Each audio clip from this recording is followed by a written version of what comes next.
Sony Xperia 5 mark 5 এইটা একটা compact সাইজের ফোন।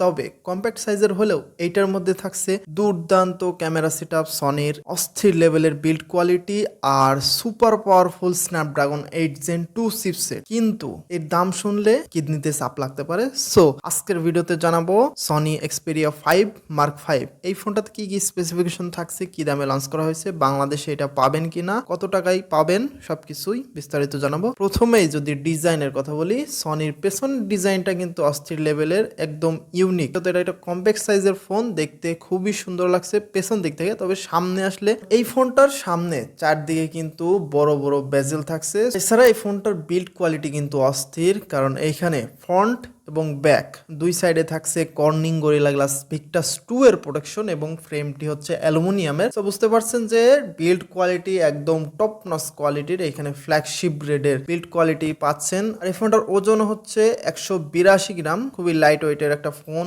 বিল্ড কোয়ালিটিও সলিড, সবকিছু মিলাই অস্থির একটা জিনিস। আর ডিসপ্লে হিসেবে থাকছে 6.1 ইঞ্চির ফুল এইচডি প্লাস রেজলিউশনের একটা ওলেড ডিসপ্লে।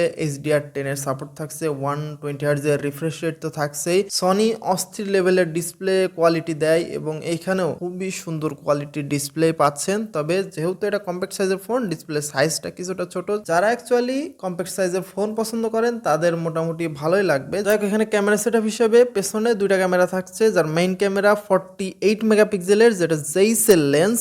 আর এখানে ওয়াইএস তো থাকছেই। এছাড়াও এখানে native Sony Alpha camera support তো থাকছেই।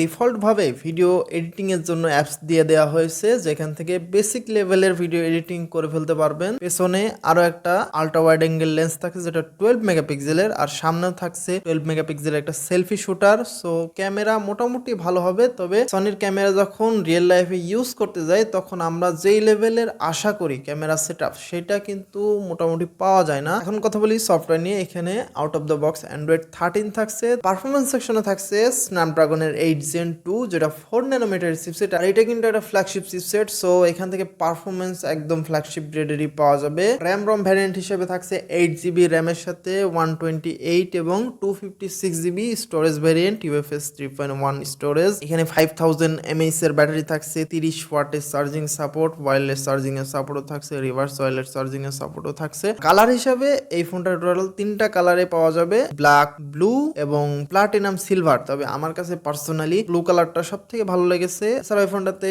IP68 এর ওয়াটার এন্ড ডাস্ট রেজিস্ট্যান্স থাকছে, ডুয়াল স্টেরিও স্পিকার থাকছে, ডাইনামিক ভাইব্রেশন সিস্টেমের সাথে, সেই সাথে 3.5mm হেডফোন জ্যাকের সুবিধাও থাকছে। এছাড়াও এখানে Bluetooth 5.3, NFC support, USB type C port 3.2, side mounted fingerprint সেন্সরও থাকছে। খুবই ভালো একটা সেটআপ দিয়ে ফোনটা লঞ্চ করা হয়েছে। আর বাংলাদেশে কিন্তু এইটা অফিসিয়ালি তো পাওয়া যাবেই না, আনঅফিসিয়ালি নতুন হয়তো খুব একটা অ্যাভেলেবল হবে না। তবে বাংলাদেশে কিন্তু অন ডিভাইসের ক্ষেত্রে সনির ফোন অনেকেই এখন প্রেফার করে, অনেকেই কিনছে, ইউজও করছে, বেশ ভালো একটা সার্ভিসও পাওয়া যাচ্ছে, অ্যাভেলেবলও আছে অনেক। এটা প্রথম অবস্থায় যদি অ্যাভেলেবল নাও পান, পরে গিয়ে হয়তো সেকেন্ড হ্যান্ড মার্কেটে পাওয়া যেতেও পারে। আর দামের কথা যদি বলি, তাহলে এটা কিন্তু ইন্টারন্যাশনালি 1000 ইউরোতে লঞ্চ করা হয়েছে, যেটা বাংলাদেশি টাকায় মোটামুটি 1,18,000 টাকার মতো আসে। ফোনটা কিন্তু খুবই এক্সপেন্সিভ একটা ফোন। তবে নতুন কেউ কেনার আশা করেন না, এটা কিডনি মিডনি বিক্রি করে দিতে হবে। যদি কিনতেই হয় তাহলে আমার মতে সেকেন্ড হ্যান্ড কেনাটাই বেটার হয়। কিছুদিন হয়তো 6 মাস বা তার থেকে কিছুদিন বেশি গেলে এটা সেকেন্ড হ্যান্ড মার্কেটে অ্যাভেলেবল হয়ে যাওয়ার কথা, তখন আপনারা ফোনটা কেনার কথা ভাবতে পারেন, বেশ ভালো একটা ডিল হবে।